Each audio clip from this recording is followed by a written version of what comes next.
Hey, what's going on, guys? So I was doing some maintenance to my Big Rock, and I had to take the shocks off, and I got two leaky shocks. I'm going to investigate where they're leaking from. But so in the meantime, I had sold a roller, so I figured I was going to go ahead and do this, and I had already taken it apart a little bit with my truck, so I couldn't find anything to help me. So I kind of figured it all out, so I figured I'll make a video to show you real quick how to disassemble either the BXL Big Rock or probably the Granite as well.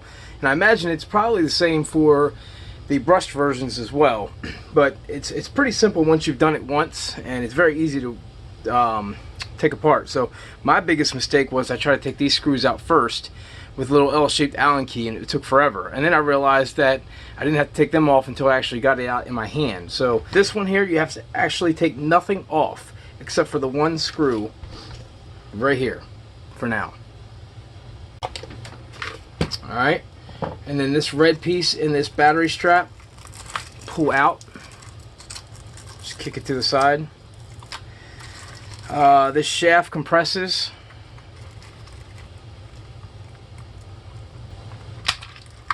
And then just comes off. And now this just pulls forward. You gotta lift this tab right here. Damn it. Watch, don't pinch your finger in between that and that. And that's it. Now you can get these through screws off. It'll expose the motor mount, which actually is very nice considering I had an Arrma Big Rock and they had that motor placement where you can't mess up the gear mesh. Well, this is just like that too, only these are numbered, which is pretty cool. I'll show you that because it beats trying to guess which way they go in. But that's it. I mean, that's access right now. You can have access to the diff right now if you took these two screws off here. And then I think the two screws here on the side will lift, not the two screws, those are your posts. You need something else removed to be able to get this cover to come off. I think it might be just disconnecting these upper links right here, but then your diff is exposed as well. But we're going to open this up. I'm going to take the motor off of this, being I'm doing it for a roller. This motor's going to come off, but I'll show you how easy that is as well.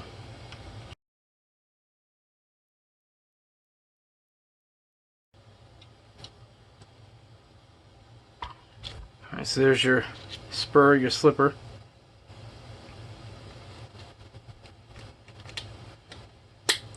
I'm going to keep that in there because I'm not doing anything with that. And here it is.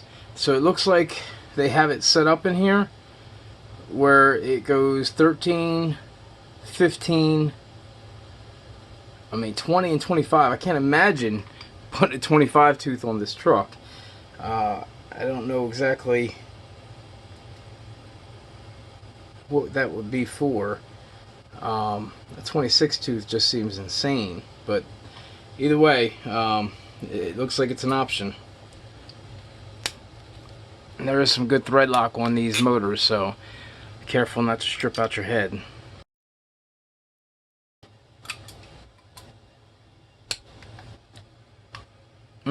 Man.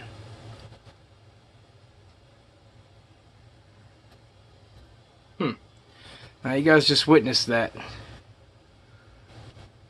Some thread lock on there, snap the damn head taking it out. Oh, that's awesome. That is so awesome. Pain in the ass. Alright, well, either way, gotta get that out now. Thanks, Arrma. Alright, so I went ahead and just cut that off. I tried to get it out. I couldn't get it out. So I smoothed it out. I tried it in two different motor mounts, including this one back. If we want to put it back on here, just turn the wires in, it will line up. It just won't be able to go in that position where the wires were straight up and down. But I'm not putting it back in this truck anyway, and I just tried it on two other motor mounts, and it mounts right up to it and not uses that hole. So again, I don't think it'll be a problem if I'm putting in another vehicle, but that's still something that would piss me off, and it does aggravate me. But you know, what can you do? I mean, there's screws, and I understand they try to put them in tight and use thread locks so that they don't come out, but It's not something that should happen on a brand new truck. Literally brand new, and this one's never even been ran. But that's it. I mean, that's for the gist of what I want to show you guys. Just the access to this. Now, if I was going to pop a new motor in or change my pinion gear out, just going to go ahead and do the same thing, pop it all back in, and that's it. It's a very simple design. I'll show you guys putting it back on. Put my screws back in.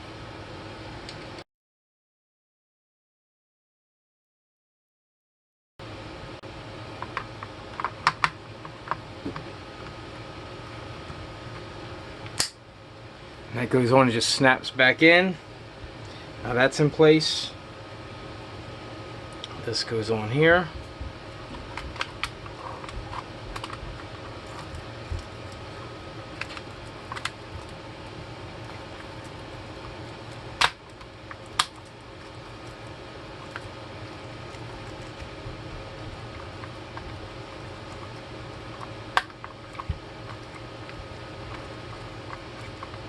Alright, the bearing gets put back into this clip right here in the center. We'll throw this piece back on. This should just slide nice and easily right back into place. It actually feels like there's a groove right there for it. I don't really see one. Oh, it just fits into that gap. So, and then you pop your screw back into that. And that would be it. I would either have just changed out my motor pinion, I would have just changed out my motor, or you know, if I had to get to the drive shaft, it's very simple. You just got to remove this clip and pull that out. It's a very simple truck to work on. Definitely one of the top 5 easiest access. Just the fact that you don't have to have really any hardware. Really, one screw lets you pretty much get this drive shaft out and get the motor out in your hand. So that's pretty cool. And then of course you got the, well, not in your hand, but out, the whole gearbox is out in your hand. And then of course 3 more screws will get you access to the motor.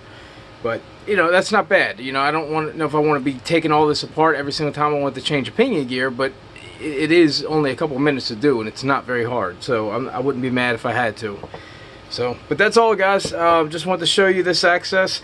If I do anything else with this, like I said, I will probably be figuring out where mine are leaking from. They look like they're coming from down here. This has kept me from driving. That's why I haven't had any videos of my Big Rock lately, is because I noticed that these were leaking when I went to go take it out. So I put it back up on my shelf, and you know, had Christmas and everything else, I just really didn't have time to mess with it. But you know, now I'm getting to the point where I want to get it back out and at least get it fixed.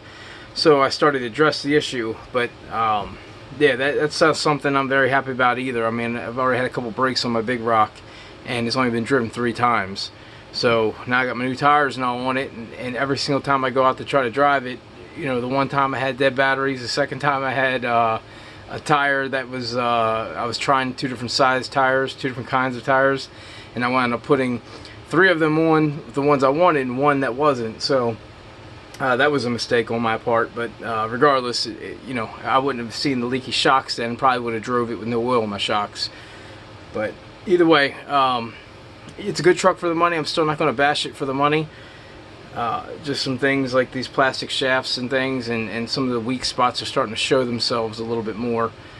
Not saying that the shocks are a weak spot. I mean, I was jumping this, but you know, it should handle it. Definitely not, shouldn't be busting anything out the bottom, which it looks like it is.